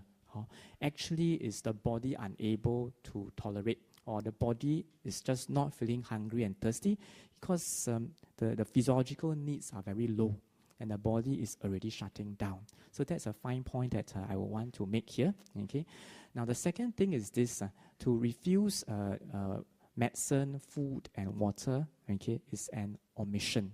But we do not want to go to that fine line to divide, because it takes a very skilled meditation teacher or a very highly attained monk to be able to differentiate. And for ourselves, we probably do not want to go to that fine line. The more important thing is really that we make sure that our intent is not based on an unwholesome one. For example, now we all fear death, we all fear pain. Because of fear, the aversion mind arises and we dislike it, we hate it, we do not want it. We feel that this miserable life that I have now towards my end is terrible, I do not want it, and I have a lot of anger towards it. If it then drives our motivation, to refuse treatment, refuse food and water, that intent is an unwholesome one, born of ill will. So be careful of that. It is better that we accept that this is life, we do whatever we can, we listen to medical recommendations and keep ourselves comfortable, reflect on positive good deeds. That would be helpful. So that's something that I would just want to remind everyone. Thank you, Dr. Neo, for this very uplifting topic, which I think close to the heart of everyone. And I think on this topic, I just want to share with everyone here that, in fact, we have a group, we call the Ehi Pasiko group, led by Brother T. BF have this group actively, serving members that they requires service, Buddhist service, and on this area. And of course, it'd be good that, if anyone of you here, some of us are members, I saw occasionally they come, right? But I think what we want is that those people who really want to join this group and be prepared, So this group will be called upon when the family members will just, call our BF or any of the, our leaders, in this group, and we will go on that particular night. We call in Chinese called 戒严, right? So if anyone who are keen to join, please let me know. Or the office know, so that we'll take down your names, right? Brady has been doing it actively for the last 10 or 20 years. It's like, he's very he's passionate of doing it. At one time, I think last year, December, he said there are many cases that during a month, and he tell me, he just shared with me, he said that he only got, no response or 2 response, and he got to get his wife, his 2 children to come along, So one group we go, you need to have a few people. So, a certain situation, with the numbers are not there yet, but of course, it's up to you. If you really want to follow the talk, and are we ready? I think this will be a very good, the activities that you can join, right? So with that, I think I pass it to the MC, or the service leader for the announcement. Thank you. Thank you so much, Dr. Neo. Can we say another 3 sadhu? Sadhu, sadhu, sadhu. Our primary training is to save lives, And it is my specialty in palliative care. We deal with dying patients on a daily basis. And I would tell you frankly that most doctors do not like to join this specialty. Okay. Now, I'll start off by giving a short story about my great-grandmother, just to lighten the atmosphere a bit. Now, my great-grandmother died at the age of 92 or 93 when I was still in primary school, I think, probably primary 1 or 2. So he lives in Yio Chu Kang Kampong area, And this is not her house. I just lifted off the net, and this is probably her house looked like in my memory. Okay, those who are old enough will remember these places whereby our older generation used to live. So my great-grandmother was very blessed with rather good health. Of course, eyesight at that age wasn't too good, hearing wasn't too good, memory wasn't too good, but she could still, walk around, maybe needed a bit of help with her activities of daily living, like going to the toilet, bathing and all that. But otherwise, she's pretty happy. She's a great-grandmother of many, many children after all, And there came a day many years ago whereby the government wanted to relocate the kampong to HDB. Now, of course, for someone that have lived there almost the entire of her life, 90-odd years, she resisted and she was reluctant. So the night before, she went to sleep, and what do you know? Her wish was granted the next day. She didn't have to go to HDB the next day. Why? Because she fell asleep and never woke up. And that's considered a joyous thing in Chinese culture, to die at the age of 90-odd, in her sleep. And that's when I remember on one of those rare occasions in a Chinese funeral, you are not allowed to cry. You are supposed to be happy. You wear slightly more colorful clothes because it's supposed to be a happy event, And to me it is, as I retrospectively recollect the event, because many of us, when we think about how we want to pass away from this world, a lot of us would say that it's best that we pass away in our sleep without knowing what's happening. Now, not everyone will agree, so we'll just have a show of hands. Who would want to pass away in your sleep silently? Silently. Really, the majority seems to think so. Okay, I would tell you that not everyone wants that. Why? Why? Because some of us, would want to say that I would want to keep my mind alert to practice. The rare ones. The rare ones, right? And others would say, no, I want to be there with my family members around me. I want to make sure that all the loose ends are tied up. I don't want to suddenly just slip away without giving my final instructions to my family members where my money should go, which bungalow or apartment should go to where. Some of us may also have that thought, and not all of us want to pass away in our sleep, but the vast majority do. Okay, but I would tell you that when a lot of older people that I treat, because about 30% of the time I actually take care of elderly above 85 years old in Tan Tock Seng, in the geriatrics department. Now, some of the children would not want their parents to pass away in their sleep. They would tell me, no, it's not her time yet. If she pass away, I want you to jump on her, do CPR, press on her ribs, make sure the heart comes back. Now, that's one way whereby you definitely will not get your wish answered to die in your sleep. And sometimes I ask myself, when an older person's wish to pass away in their sleep is considered a blessing in most Asian cultures, by actually requesting the doctor to do that, are we really advocating for the best interests, of our family members and loved ones? Okay. Now, in truth, how many of us really pass away in our sleep? Now, this is the statistics from the National Registry. Now, it's rather unfortunate that I need to inform you all that out of every third person that we have in a row, one of us will die of cancer. Okay, another 1 in 5 will die of pneumonia. Another 1 in 6 will die of a heart attack. Okay. Others will die of stroke and other illnesses. Okay. Now, this does not mean that by having these illnesses, you will not die in your sleep. Okay, it just means that your direct cause of death is due to one of these illnesses here. Okay. Now, very few would die like my great-grandmother without much ailments and in her sleep. Okay, how few? I don't have that statistics here, but it's about less than 3%, if I recall, of what we call sudden unexpected deaths. And that would include road traffic accidents, walking along the HDB flower pot, fall on your head, or a driver U-turn suddenly into your lane. So that's less than 3% of the population would die suddenly. Okay. Now, a lot of us fear cancer deaths because we always feel that cancer is something that's terrible, tormentous, full of pain, But I would tell you that a lot of our cancer patients, on retrospect, says that cancer is not a bad way to die. Because when you have terminal cancer, if you do suffer, you have about maybe 3 months, 6 months. Others who are able to tolerate treatment, including chemotherapy and radiotherapy, may prolong their life to 1 to 2 years. Okay, and their quality of life tends to be pretty good until the last few months, which means that compared to an older person with severe dementia or a person who has stroke and lies on the bed for years, your period of suffering may not be that long, and you are given about just enough time to get yourself prepared. Okay, so not everyone need to fear cancer, especially when it is a common occurrence on a daily basis to everyone. Okay. Now, how do we die? Okay. Now, cancer deaths, okay, if you look at it, is following the black line that we see here. Okay.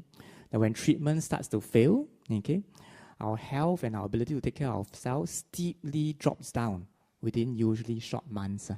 Nowadays, with good medications and treatment, it may be prolonged more, But generally, the decline is over a short period towards the end. And unfortunately, if you were to pass away from organ failures like heart failure, kidney failure, lung failure for various reasons, we have an undulating course whereby we are well at one point, and then we have an exacerbation, infection or worsening problems. We go to the hospital. We got worse. The hospital doctors give us some medicine, we recover for a while, but never back to the same state, and then we drop again. And then the next exacerbation, we drop further, recover, not back to the same state, and then we drop further. And it becomes a gradual, progressive decline. Okay? And perhaps the one that most of us would fear, and you part with your loved ones. So this is a fact of life that the Buddha has taught 2,600 odd years ago. Okay? How far more do we need the message to strike home? Okay? The Buddha further taught that the 5 clinging aggregates are suffering. What are these 5 clinging aggregates? It's that of form, feeling, perception, mental formations, and consciousness. It's basically 5 components of what we would relate to as our identity, as our self, as me, I, my, or myself. Our physical form, our feelings, be it pleasant, unpleasant, or neither pleasant or unpleasant. Perception of what is desirable or undesirable. Thoughts, and consciousness. And this is how we piece together an identity of a person, of me, I, my, and myself. And when these 5 aggregates is threatened, or rather, the perception that these 5 aggregates forms one entity called I is threatened, there will be suffering. What do I mean by that? Okay. Relating to this story of Madam Tan. Now, all of us are having a healthy body, and that's why we are all here today. If we are not well, we are probably resting at home, right? Now, often we take for granted this healthy body free from most pains and ailments. Now, when cancer strikes Madam Tan and abdominal pain is severe, okay, the physical form is threatened. She grew thinner. She's unable to eat well. She loses ability to move around as well as before. She needs help to go to the toilet for simple and intimate things like passing urine, passing motion, and bathing. Okay, this is where form is impermanent. And we hope form to be permanent in a healthy state, and we don't get it, there is suffering. We hope that feelings will always be pleasant, but when disease strikes, there is pain.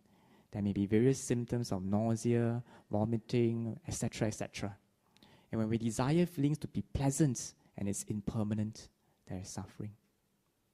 When we perceive these unpleasant feelings to be undesirable, there's suffering. When there's persistent thoughts of your loved ones while you depart, it's suffering. When consciousness is rigged with unwholesome thoughts, there's suffering. So that's why the Buddha taught that the 5 clinging aggregates that form the identity of a self, okay, these 5 aggregates that forms an identity are impermanent. And whenever we hope that these 5 aggregates are permanently pleasant and beautiful, and we do not, this does not hit our expectation or meet our expectation, there will be suffering. Now, is this something common to Asian beliefs or Buddhism? Now, there is a Western psychiatrist in 1989 called Eric Cassell, and I wonder whether he's been influenced by Buddhism. I never researched to find out. But this is how he defines suffering. a state of severe distress that's associated with a perceived threat to the integrity of the individual, of what you call a person to be yourself, me, I, or by a certain name. The dimensions may be body, mind, with relation to your family, with relation to your strong beliefs, with relation to your values, your jobs, and all that. Which means what we identify to be ourselves may be our name, our physical body, our feelings and thoughts, our jobs, our achievements, our family. And when these things become threatened, be it by aging, disease, or ill health, or impending death, there will be suffering. And this is taught by the Buddha in his very first sermon of Dhammacakkappavattana Sutta. Nowadays, as people grow older, there are many diseases that will rob us of our physical function, that even robs us of our mind, like Alzheimer's, dementia. And these things will happen. Okay, we don't know whether it's to us or to others or to our loved ones, but when our personhood is threatened, there will be suffering. Okay, I'll just skip this slide. And the Buddha also taught in the same sermon the cause of suffering, and this is what the Buddha said. And this, monks, is the noble truth of the origination of suffering, the craving that makes for further becoming, accompanied by passion and delight, relishing now here and now there, craving for sensual pleasure, craving for becoming, craving for non-becoming. The Buddha has said exactly what we have discussed earlier on, that by craving for permanence, by craving for eternal life, eternal good health, eternal pleasurable feelings, eternal beauty, okay, because this craving can never be met due to the phenomenon of impermanence, this is the cause of suffering. And why is it that we have suffering? Because we cannot accept impermanence, and we have a deep sense of loss of control. Okay, now how do we picture it? Now, every one of us here today, we probably walked from a distance, be it from the car park or from the bus stop, to a Buddhist fellowship. We probably ate our own breakfast without anyone's help. We may even have made our own breakfast.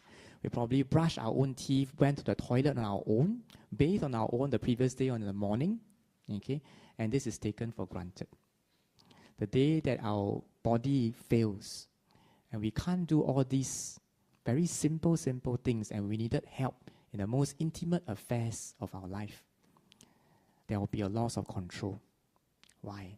Because for whatever life that you have led so far, 10 years, 20 years, 30 years or more, we have always been desiring control. Control over physical health, physical beauty, pleasant feelings, psychological satisfaction from achievements, blah, blah. Okay? But because of impermanence, and when we lose control, okay, there will be suffering. Life is really vulnerable. The Buddha has described life as vulnerable as a dewdrop on a leaf in the morning. And as the sun rises, it dissipates. That's how vulnerable life is. Just like a hatchling that came out from the egg, you know. And a lot of times we forgot about that. We led our own lives. We never looked at death. We pantan the hospital like nobody's business, you know. We don't want to live near a condo that's near Tan Tock Seng where the CDC is. The prices near condos near Tan Tock Seng will be lower. If not, it should be higher than what it is now, you know.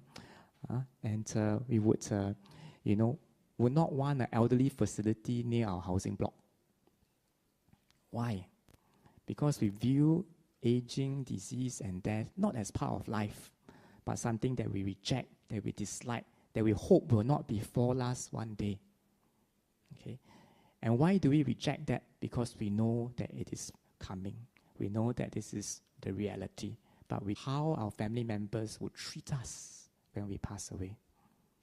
And therefore, I wanted to remind everyone that, life being uncertain, we should focus our attention on our loved ones to build good and wholesome relationships, so that at the time whereby we need to go, our loved ones will be there to support us. Okay. Now, this case also brings home a very strong message that this is a 40-odd years old lady. She's not 80, she's not 90. Okay. Now, the average life expectancy of a Singaporean man is about 79, close to 80. That of a lady is about 85 going towards 86. So on average, it's about 82. Okay? But it doesn't guarantee that every one of us sitting here will live to 82. It just means that on average, we do. We see a lot of younger patients, 30, 40s, and occasionally 18, 16, maybe even 9 to 10. Okay? And this, I just want to bring home the point that do not assume that it will not happen to us. Okay? Now, what do we do for this lady? Okay, as you can see, as we near the end of life, okay, there's multiple processes going on. There's a physical pain. There's that psychological distress of not having seen her loved ones for 6 months. There's that social crisis of an impending divorce. There's that constant fear that children may not be taken care of by the husband, who was told to us to be at least verbally abusive. You do not know whether the children will have finances for education and other sustenance. Okay, and this lady too has an unanswered spiritual domain. I didn't share this, but at night she dare not sleep. She tells us that when she closes her eyes, sometimes she fears that she may not wake up the next moment. And therefore her sleep is interrupted by a lot of fearful events. And therefore we asked her what religion she adopts, and she said she's a nominal Buddhist. She doesn't know really a lot of Dharma, but she prayed to Avalokiteshvara, the goddess of mercy. And therefore, our team actually printed colored photos of the goddess of mercy, the Bodhisattva Avalokiteshvara, and we asked her to choose the image that's closest to her heart that brings the greatest peace. She chose one, we magnified it, and we put it on the wall in front of her bed, so that at night she sees the image, she has faith, her unwholesome mind settles down, and she sleeps. We gave her a smaller photo to keep so that she can bring it to her chest and hug to sleep. Why does we do that? Because everyone fears death. When death nears, there will always be fear, unless you are really strong in your faith, unless our practice is really powerful. And sometimes we just have to rely on these external means to develop our faith and peace when the time comes. And this is how our palliative team, consisting of doctors, nurses, social workers, and psychologists, come in to support a single person's death, so that at the end, everything seems to settle down well and good. Now, I will let you know that not everyone will be referred to us. Not everyone needs to come to us. Okay? But all of us need to prepare for our own death.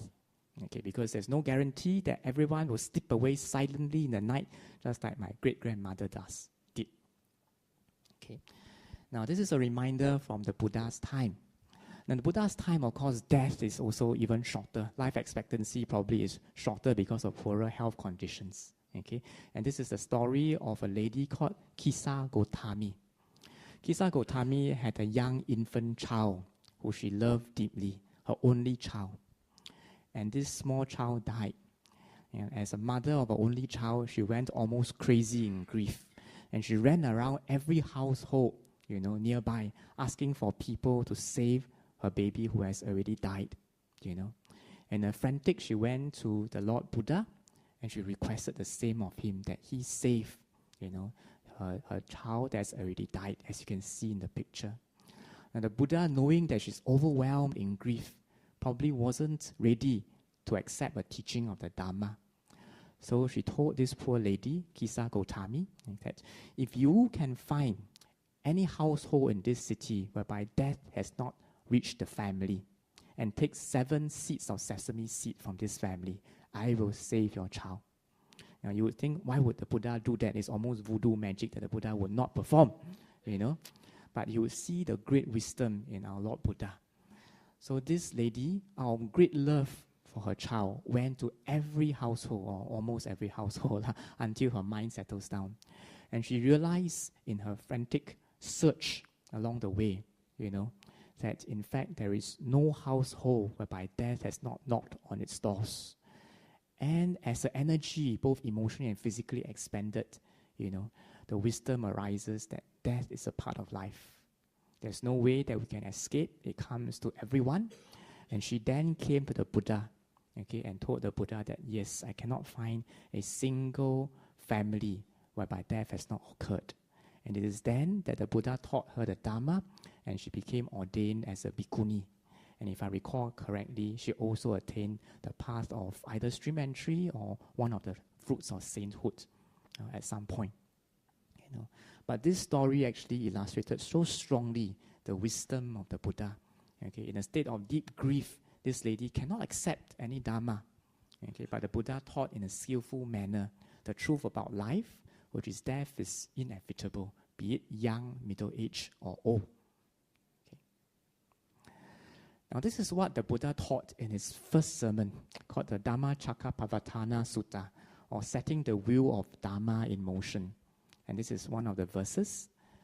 Now this monk is the noble truth of suffering. Birth is suffering, aging is suffering, death is suffering. Sorrow, lamentation, pain, distress, and despair are suffering.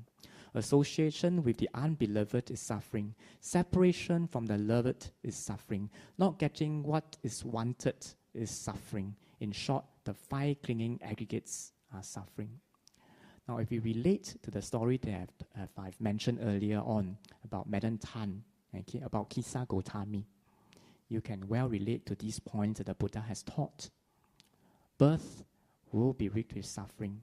With birth, there will be aging. With aging, there will be disease. With disease, there will be death. With that, okay, there's definitely going to be separation from your loved ones. Along the way, you will meet with people that you hate and dislike. Okay, you will lose what you always wanted. Okay, most is right at the end, the third blue line, which is that of advanced dementia or frailty, whereby we sizzle on like a flame. Okay, that's nearing the end, whereby the wax is going to run out, and we just spurts and spurts and spurts. We are there, but not really there, conscious and not really conscious, but life goes on until one day the flame just dissipates. Okay. Now, who would choose the black line if we can choose? Cancer deaths. There are a few, huh? There are a few. Huh? Maybe you are the wise ones, you know.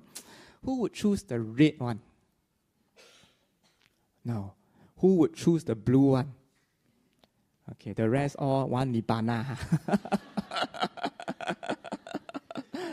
Okay, all of you are very clever. Of course, Nibbana is the best answer, you know. But the fact of the matter, the true fact of the matter is that we have no choice. Okay, we have no choice. The way that we die, we have very little control of. We can do our best to keep our chronic disease well controlled, well treated. We can take care of our health. Okay, but when these things strike, okay, we have little control of. It is almost, to a certain big percentage determined by previous karma, maybe even largely from previous lives. Now, I'd like to share with you a story of a patient that I've seen about a year ago. Okay, the memory remains rather fresh. Okay, I want to share this story because it's something that was very vivid, that leaves a deep impression on me, that illustrates quite a lot of points that I want to bring up today. Now, this story is about a middle-aged lady, about 40-odd years old, whom I will refer to as Madam Tan. Okay, the surname and the details of this case I've amended a bit so that she's not identifiable. So Madam Tan, came to our hospital with advanced cancer and a lot of abdominal pain. Okay, the cancer has spread to different parts of her tummy and is causing her a lot of pain. And when she's admitted to our ward, we took care of her. We treated her with painkillers, antibiotics, hoping to extend her life and promote the quality of her life. But we always notice that she's very sad, she's very angsty, she's not very, very pleasant to everyone, I would say. And after a few days, as palliative care doctors, we noticed that no one has visited her. No one, So we asked a little bit further. Our social worker went in to speak to her, and we realized that she is a mother of 3 children. And she has not seen her children for the past 6 months. Now that rang an alarm bell. Now if you touch the bottom of your heart, if you are a father or a mother especially, you can imagine if you suffer from a terminal illness and the doctors have clearly told you that time is not long, would you stay away with 3 children, probably very young, primary school age or lesser, okay, purposefully, no one visiting you, okay, that would be a very difficult way to go, you know. And knowing that there is a problem, we probe further. And our social worker very wisely helped us uncover the information that the husband was perceived to be abusive, okay, verbally or maybe physically. And she ran away from home. And for the next 6 months, she never saw her children despite knowing that she's going to die, you know. And you can recall about 1 year ago around this time, okay, in fact, slightly later, it is also near the Chinese New Year period, you know. And Chinese New Year, no matter what it means to, you know, people, it has a certain symbolic meaning of a family reunion. And it is during this period of time that she has to go, you know. And we see that a lot of pain that she manifests with is not purely bodily pain from cancer, but a lot of psychological pain because, you know, she's just not seeing the people that she wants to see. Every little bit of pain that's physically felt is amplified multiple times because there's a lot of emotional turmoil within her. I'll give you a simple example. You know, if let's say you had a bad day at work, your boss was unfairly treating you, gave you a lot of work, never gave you any credit for the good effort that you put in. At the end of the day, you go home to your family, okay? A little bit of irritation from your wife, from your parents, from your children, your anger will flare, right? Right? Why? Because, you know, we are stretching our emotional and physical reserve to the limit. And therefore, a little bit of physical pain or psychological pain will be amplified because of our unstable emotions. Okay? And therefore, this lady had complained a lot of abdominal pain. And despite best treatment with painkillers, it's not well controlled. Okay? And therefore, we know that we can't let this be because she would suffer till the very end. Okay? And this is what we did. We assess the situation and find that time is short. If we don't act now, she will really suffer till the end. Through our social worker, we managed to contact the husband. Okay, and we told the husband that, can we at least get the 3 children to come? Okay, and after some negotiation, 1 week or so, they came. The husband came with them. Okay, and that was one of the most moving sights I've seen in my career as a doctor for the past 12 to 13 years. They had a mini preempted reunion dinner. The children were running around her room, you know, as if they don't know what's happening. As children, they do not perceive death the same way as us. Oh. And she was not adopting the role of a patient lying on bed and groaning, but performing her role as a mother, okay, asking them to eat. You know, we got food for you. You know, children, eat more, eat more. And the husband was silently there supporting her.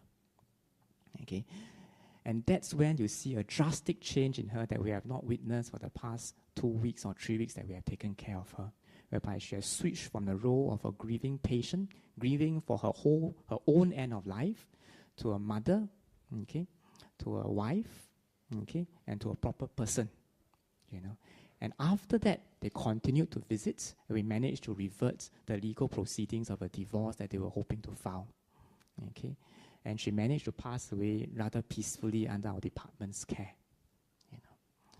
Now, why do I bring up this case to share? Because really at death, okay, death is not about just one person dying. Death is about, at the end of life, whereby we have to say goodbye to our loved ones, to all our attachments, to everything that we accrue, be it good or bad, positive or negative in this life. You know. And when we go away from this world in the past few weeks or months, okay, it is not just a silent passing, but a dynamic one that a lot of us and a lot of our loved ones will be involved. Okay, we do not have control of how and when we die. Okay, but we do have some control. Okay, over to not want to look at it in the face. Now you would think this is a very morbid talk, right? Yeah, it is alarm bell, no doubt. Okay. But really, it doesn't mean that after this talk, we should start getting sad about life, feeling that life is full of suffering. Life, there is happiness as well. There's pleasant feelings as well. There are lots of achievements, positive, to be constructed and achieved. But we must always remember that behind all that positive, pleasant happiness, there is impermanence. And therefore, we treasure those around us. We do only those things that's worth doing. We avoid those wrongs that we should not commit for fear of the karma that's associated with. We do constructive things and commit more time to good practices, to good spiritual practices. Okay, and by doing so, we don't waste time. Okay, and this is something that I do for myself, because if I don't do for myself, I cannot remain sane enough to be a palliative doctor. So every day, we see death in front of us, patients dying, deteriorating, and people ask us, how do you carry on? You don't feel depressed, or you just become stoned out and disillusioned to the point you are not sensitive to emotions anymore. Now, I will tell you frankly that there are two groups of doctors, naturally. Those that do not want to look at death and dying, those that view death and dying as an enemy. Okay? And this group, when death and dying comes to their patients, they become numb. They look away. They think that this is something that I'm not trained to do. So I block off emotionally. I lead my own life, and this is a separate person from me that I'm just responsible to give antibiotics or give transfusions, blah, blah. This is my job. Okay, this is the vast majority. There's another group of doctors that appreciates that life is impermanent, okay, that death will strike. And therefore, we appreciate the patient as a person, family members as emotional, fleshy human beings with their own needs, likes and dislikes. And we embrace death as a part of life, and we engage the family members to help solve the problems. Okay, it's not the difficult thing to guess, which is the more difficult thing to do, because we put ourselves exposed to a lot more pain and suffering than if we just block it off. Okay, but because it's something that's the right thing to do, a lot of us want to do the right thing, and we therefore, try to engage as far as possible. But we do burn out, we do get emotionally drained, and we take a break. So what do I do to try to, remain positive? I do exactly like what I mentioned. I reflect upon death daily. So every morning when I wake up to meditate and I feel that the energy level is low, I remind myself that life is uncertain, death is certain, life is uncertain, death is certain. Sounds very morbid, huh? Yeah, but no, it actually derives a lot of energy from it and tells me that time is short, better commit yourself to, good practices that you need. Better relish and treasure people around. Better spend time doing things that are meaningful, and then life goes on in a positive manner. And you find that because, you appreciate life impermanence, your mind and your heart is also more sensitive to people's needs and emotions. And you are generally a more amicable person that people like to talk to because you appreciate their feelings. Okay, so that's something I'd like to share. Okay, everyone will lose control one day. This is inevitable. But we must learn to appreciate this loss of control as a part of nature. A lot of people, especially us city folks, bred up in a Western education system, whereby everything is logical and rational, we think that by doing this, illness will not come to us. By doing this, death will not come. By following instructions of doctors, go through chemotherapy, blah, blah, blah, death will never come. Others believe in miracles. So many of our patients have told us we believe in miracles. Okay, we pray, everyone pray, and the disease will go away without medicine. Once in a while, not everyone. There will be these minorities that tells us this. In my heart, I also pray that they recover. I hope they do. But I know that this is impermanence. And when the time comes for them to go, I can only tell myself that I did my part. Okay. And this is what I can do. What I cannot do, I must remain equanimous and accept. Now, another case sharing, okay, just to remind ourselves the importance of leading a good life. Now, I think most people will be familiar with this person, his character in Lord of the Rings called Gollum, right? This is a hobbit, right, that has gotten the ring that everyone wants, that signifies power, ultimate power, and wishes all answered, right? And he lost the ring and he became this terrible, miserable being. Okay, so this is a story about Mr. Go, The name I fabricated, of course. Now, he died 2 years ago, so my memory lapses. It may not be full reality. Okay. Now, Mr. Goh is a middle-aged man. Same. Why all middle-aged? Because middle-aged ones leave a very deep impression. Because it's, usually you think that it's not time for them to go yet. Has he led a good life? I can't fully say so. Of course, it's subjective. Okay. He had played with drugs before in his younger days, if I recall correctly. And he is someone that uses alcohol, strong alcohol, very often. Okay. He's probably not a person with many good and strong friendship, because at his deathbed, very few visited. Okay. He's an angry man. Nurses and doctors try to engage him, try to help him. He may not have been the most pleasant. Not pleasant. Why? Because he's angry. He's angry that at this age of 40 or 50, it's not time yet and he has to go, and he's rigged with a lot of suffering. A lot of physical pain. If I recall correctly, it's due to tumor going to the backbone, causing a lot of pain on movements.